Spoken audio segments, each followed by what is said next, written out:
firstly, give us the latest on what's happening with the president's health. Well, since he left, we have not had much, and we are still not hearing much about what has happened to him. But what we know is that he's still absent, and nobody has given us any new idea about his whereabouts. We know he's in Saudi Arabia, but the state officials are not briefing us beyond the last BBC controversial interview about the fact that he's alive and is doing well, and he will return when his doctors say he should return. We haven't had any new thing about All right, him. Martin, but being in the media, what is the sense that you get from the people of Nigeria having an absent president? Well, definitely there is a great deal of uncertainty in the system, especially in the political system, in the business system. The business community is apprehensive about uncertainty. Even the politicians and even some political leaders here are apprehensive about the uncertainty in the system. Because what has not been discussed extensively is the power of the president in Nigeria under the law.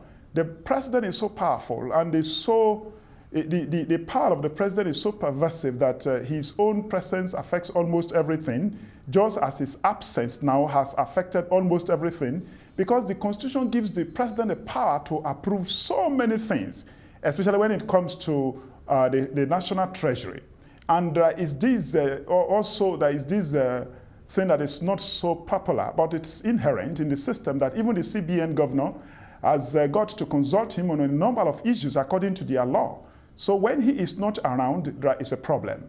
Only yesterday, the Supreme Court could not even endorse an agreement that some 27 governors that took the federal government to court over some treasury matter have had. They couldn't endorse it because they said the Council of State, under the leadership of the president, has to endorse the agreement. So 4.4 trillion naira was at stake from 2004 to 2007. They said that there were certain illegal deductions from the federation account, which they wanted returned to them. Yeah. They had agreed, but because the president has not been around, they couldn't endorse it.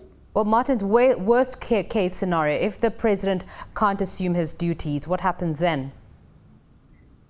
No, definitely the uncertainty will continue, and then a lot of things will be stalled. A lot of decisions cannot be taken. Even right now, you know that a lawyer is in court, among other people who are asking that the political authority be returned to Abuja, because even the last judgment, the judgment of last week in a federal high court in Abuja, cannot return and restore power to the vice president. The vice president remains the vice president even with that judgment, because the president did not do what he was supposed to do before he left for Saudi Arabia for medical checkup. So the vice president cannot actually fully assume power as the president of Nigeria, because he also cannot assume But Nigeria can't possibly go on like this without a president. Let's say the president can't assume his duties. It can't possibly go on pause mode.